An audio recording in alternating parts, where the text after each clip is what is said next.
Bueno, hay muchos más casos, obviamente. Uno de los casos es, hablando de forma personal, mi señora. Ah, Mi ¿sí? señora es COVID positivo, digo positivo, está en aislamiento, estamos los dos en aislamiento desde el 9 de mayo. Yo no tengo ningún síntoma, soy asintomático, no tengo nada, pero tuve que hacer aislamiento, dado que mi señora dio positivo, el análisis se lo hizo en la clínica Alcorta y dio positivo. ¿Y Mi cómo se señora contagió? trabaja en el ¿Se hospital, pudo? es abogada, se- trabaja en el hospital, en el Ah. primer piso del hospital. Y hay varios casos de personal de administrativo en el hospital. Sí, que dio positivo. ayer hablamos con Juan Balani, el subsecretario de Salud del municipio, al menos 10 casos ahí en el hospital Mariano Luciano da Vega. Por lo menos. Y también hubo alguna médica. Sí, Verón, que le salió al una aire. médica dio positivo. El tema sí es preocupante. Como en todos los hospitales hay muchos casos. Bueno, Moreno no es la excepción. Hay muchos casos de personal sanitario, de médicos y de personal administrativo. O mi señora, como es abogada, bueno, también dio positivo. Doctor, ¿qué se sabe del virus que no se sabía hace un mes atrás? Bueno, como es un estudio nuevo, esto comenzó en diciembre del 19, o sea, todos los días aparecen datos nuevos. Al principio se decía que tenía que tener sí o sí fiebre, o sea que el paciente tenía que tener fiebre y algunos de los síntomas, como dolor de garganta, que se dice vulgarmente odinofagia, es el nombre correcto, dolor de garganta, tos o algún problema respiratorio. Bueno, mi señora en ningún momento tuvo fiebre, por ejemplo, y muchísimos pacientes que tienen coronavirus no tienen fiebre. Por lo tanto, tomar la temperatura como se está tomando no está mal, pero no significa que una persona que tenga 36,6 no tenga coronavirus, o no sea un portador de coronavirus, o no esté en periodo de incubación de la enfermedad, o ya tenga algunos síntomas de coronavirus, y no tenga en ningún momento registros febriles. Ese es un tema. Y los otros temas son muchos síntomas que al principio no se conocían, pero que se ven en la realidad, no solo en Argentina, sino en el mundo, que por supuesto que ya se sabe la pérdida del olfato y del gusto a las comidas, no se sienten olores, pero también da muchos dolores estomacales, intestinales y diarrea. Eso se está viendo también. El grado de contagio es altísimo, ¿no? Es altísimo. Y como todo virus respiratorio, el coronavirus es un virus respiratorio, como la influenza, como el virus del sarampión y como cientos y cientos de virus. Y los virus respiratorios se contagian el 99% por contacto entre una persona y otra persona por las gotitas de saliva. Por eso el mejor método para evitar el contagio es el distanciamiento social de 1,5 metros, 2, y usar tapaboca, nariz, o sea, barbijos que oculten y que tapen la boca y la nariz. Ese es el método más eficiente. Yo estoy viendo que, bueno, la gente se la suela de los zapatos, está bien, no se contagia, lamentablemente, de esa forma. ¿La no ropa? Hay contagio por suela de zapatos o por el pantalón, está bien. No está mal descartar la ropa, que el personal de salud, eso sí se debe hacer, trabaja en un hospital y está atendiendo pacientes, esa ropa hay que descartarla, el mameluco, el camisón. Pero la gente común está a veces obsesivamente mirando la suela de los zapatos, pero el virus se contagia por las gotitas de saliva. Específicamente, más del 90 y pico %. Por eso se debe usar barbijo o tapaboca, nariz y boca, que oculte bien la nariz y la boca. ¿qué se sabe con respecto a la sobrevida del virus en, digamos, en superficie, por ejemplo, en una mesa? El virus vive si hay gotas de saliva. El virus está transportado y vehiculizado por gotas de saliva y vive en la superficie mientras esas gotas de saliva no estén secas. Claro. Una vez que se secó, muere el sustrato de donde vive el virus. Pasa lo mismo como el HIV. El virus HIV, vive fundamentalmente en unas células, unos glóbulos blancos, que se transportan por sangre o semen. ¿Cuánto dura el virus en una gota de sangre, en una mesada? Hasta que esa gota de sangre esté seca. Claro. Una vez que está seca esa gota de sangre, muere el sustrato, que es el glóbulo blanco, y muere el virus, porque no puede reproducirse, no puede vivir el virus en una célula muerta. recomendaciones se le puede hacer a la gente que hoy por hoy, por ejemplo, tienen que cobrar la asignación universal o el IFE o la jubilación y van a un cajero? A ver, un cajero que es un ámbito que circula muchísima gente, por ejemplo. Es un tema. Primero la distancia social, o sea, 1,5 metros entre una persona y otra persona cuando hacen la cola para entrar al cajero.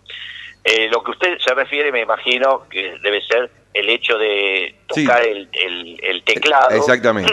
El hecho de tocar el teclado entre una persona y otra. Es muy complicado de solucionar, porque tendría que haber un dispositivo en el cajero con alcohol gel y algo de algodón o un spray rociador para que cada vez que uno va a utilizar el cajero, el teclado, utilice el spray. El tema es que también tiene que tocar el spray que tocó el anterior. Claro. Y así estamos en una etapa, tendría que ser un dispositivo automático o a pedalera, una pedalera se me ocurre, que desparrame un poco de spray sobre el teclado. Cada vez que una persona va a utilizar el cajero, tiene que usar el teclado. Es un poco complicado de realizar, pero otra cosa no se me ocurre. Claro, porque usted sabe que ayer estuve en el nuevo hospital que está armado en General Rodríguez, el hospital modular, y justamente que todavía falta el equipamiento, pero ya la infraestructura está terminada, justamente tienen el alcohol con una pedalera. Claro. Bueno, se me ocurrió ahora, evidentemente a alguien más se le habrá ocurrido. Se me cayó únicamente una pedalera que salga un spray con alcohol gel o con alcohol para que dé justo en el teclado y la próxima persona que va a usar ese teclado ya tenga el teclado con alcohol gel. Y así cada uno viene a usar la pedalera. Otra cosa no se me ocurre. Y si no, que estén con el spray en el bolsillo, después de manipular el cajero, que se apliquen alcohol rebajado con agua. Sí, o alcohol rebajado en agua, exactamente. Doctor, ¿en qué punto estamos de la pandemia? En el punto ascendente. El pico no se logró todavía, porque no se olvide que estamos a 28 de mayo. Esto recién está comenzando los fríos. Una cosa es comenzar el día con 8 o 9 grados y otra en junio, julio, agosto con 1, 2, 3 grados bajo cero. Claro. Cuanto más frío hace, se inflaman las mucosas. En invierno, las mucosas nasales, las mucosas de la garganta se inflaman. Cuando se inflaman, es mucho más fácil que ingresen gérmenes, virus, bacterias. Y en este caso, cuando hay bajas temperaturas, es donde más susceptible se vuelve la población de infectarse por cualquier otro virus y también por el coronavirus. O sea que, por la cantidad de casos que se ve en Capital y Gran Buenos Aires y Chaco es otro tema muy puntual, estamos en el pico ascendente. Ahora, puede quedar en 700 casos en un día, 900, 2000, no se sabe. Una vez que se llega a un pico y se establece ese pico y se mantiene, teóricamente tiene que comenzar a declinar y formarse la meseta. Pero lo que no se sabe todavía, a ciencia cierta, y no lo sabe nadie, es cuál va a ser el máximo del pico de infección en un día. Claro. Ese es el tema. Por eso hay que mantener la distancia social y usar barbijo o tapaboca, nariz y boca, como quieran llamarlo, en la medida que uno sale.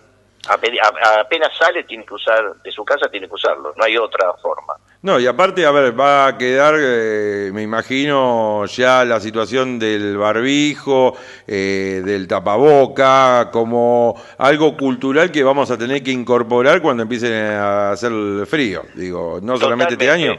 Totalmente, esto va a quedar a nivel cultural y social permanente hasta que se descubra la vacuna. El día que se descubra una vacuna y estemos el 90% de la población, se llama 90%, si se puede el 100% sería bárbaro, pero con el 90% de la población vacunada, ya ahí uno teóricamente, y si tiene una cantidad aceptable de anticuerpos protectores, no tendría que usar barbijo para evitar contagiarse el coronavirus. Pero primero hay que conseguir la vacuna, que tenga una muy buena respuesta inmunológica, que sea permanente, y que se vacune por lo menos al 90% de la población de un país. A partir de ahí uno puede comenzar otra etapa donde puede dejar de usar barbijo. Hasta que no se vacune a la población hay que usar barbijo. Este año o el que viene, hasta que estemos vacunados. Con respecto al tema de la vacuna de la gripe y la neumonía, ¿es recomendable que los grupos de riesgo, los adultos mayores? Sí. Todo grupo de riesgo, pacientes con EPOC, bronquiales crónicos, extabaquistas, pacientes con hipertensión arterial severa y con insuficiencia cardíaca, diabéticos, sobre todo insulino requirentes, pacientes HIV-Sida, personas mayores de 65 años, tienen que vacunarse contra la gripe y contra las cepas de neumococo. Hay que tener el aislamiento, Sí. ¿cree que sirvió para preparar el sistema de salud ante lo que está por venir? El aislamiento obligatorio social sirvió para prolongar el pico de la pandemia. O sea, en lugar de tener 700 casos en marzo, abril, los estamos teniendo en mayo y a lo mejor seguimos hasta junio. Eso dio tiempo a preparar mayor cantidad de camas para casos leves, moderados, graves o gravísimos. O sea, en Capital Federal, en toda la gente que no tiene lugares para hacer el aislamiento, lo llevan a un hotel. Hay muchas plazas de hoteles y ahora creo que se inaugura en Costa Salguero 800 camas más para pacientes leves a leves moderados, con cuidados leves o autocuidados moderados. Y se reservan los hospitales para los casos graves o para casos mucho más graves que requieran unidades de terapia intensiva. Eso es lo que se debe hacer. O sea, el aislamiento sirvió para enlentecer el pico, o sea que el pico llegue un poquito más tarde y tengan las autoridades 60, 80, 90 días para preparar lugares de recepción para personas levemente infectadas que no pueden aislarse en su casa porque no tienen condiciones o porque no tienen casa, y para casos moderados y para dejar el hospital para los casos graves. Doctor, para que no llegue un pico tan pronunciado, lo mejor sería continuar con un aislamiento bastante estricto, entonces. El aislamiento estricto uno lo puede hacer, como se dice vulgarmente, uno tiene que aislarse en su casa si tiene casa. Sí. Si uno vive, lamentablemente, en un barrio carenciado, llámelo como quiera, barrio de emergencia, villas de emergencia, villas carenciadas, barrios carenciados, no interesa. El nombre y el eufemismo lo puede poner cada uno. Sí. Si uno vive en un lugar donde 2 metros, 3 metros cuadrados, viven 5 personas, 6 personas, hacinadas, sufriendo frío, donde tienen goteras, se mojan, etcétera, etcétera, etcétera, no pueden hacer un aislamiento. Entonces, ese es el tema central. Claro. El aislamiento se puede hacer si uno tiene condiciones, tiene alguna habitación donde pueda aislarse, tiene baño, etcétera. Pero si en los barrios carenciados no hay posibilidades de aislamiento y viven hacinadas muchas personas en pocos metros cuadrados y que no tienen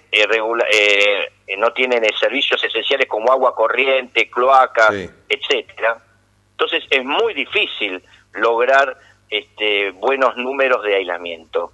Entonces, para ese grupo de personas tendrían que ser derivadas, en los casos que se detectan, a lugares como hoteles o como lugares como polideportivos para que se puedan habilitar, para que puedan estar por lo menos 14 días hasta que pase el periodo de estado y puedan volver a sus lugares y refaccionar su hábitat.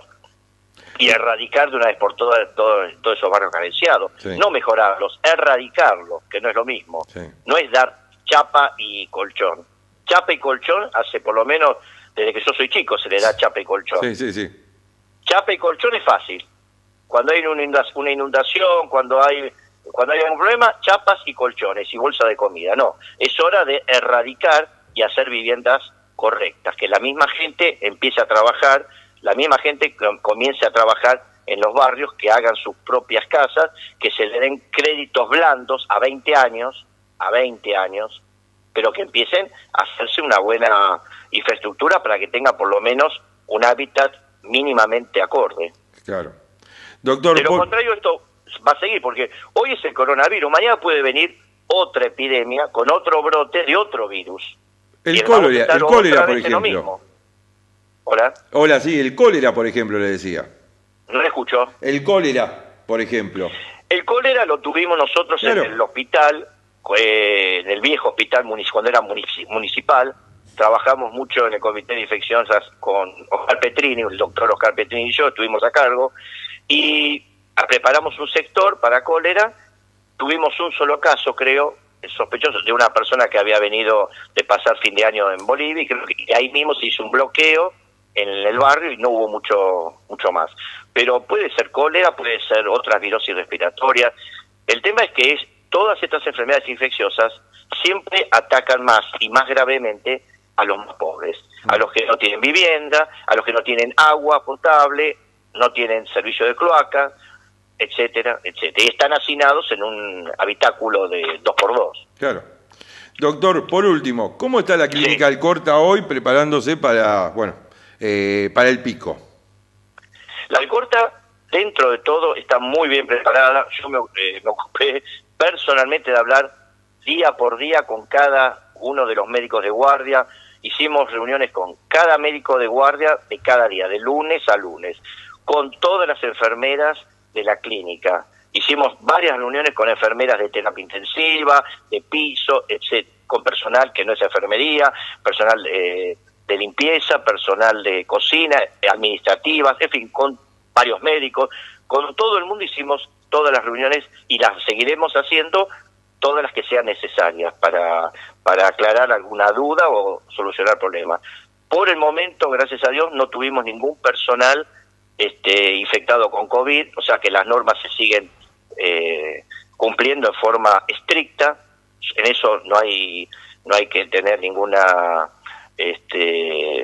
displicencia, hay que ser muy estricto y que no pase como en el hospital, que en el hospital hay varios casos de personal con COVID, que tampoco está demostrado si se contagió en el hospital o en otro lado. En algunos casos sí, en el hospital, está demostrado que fue en el hospital.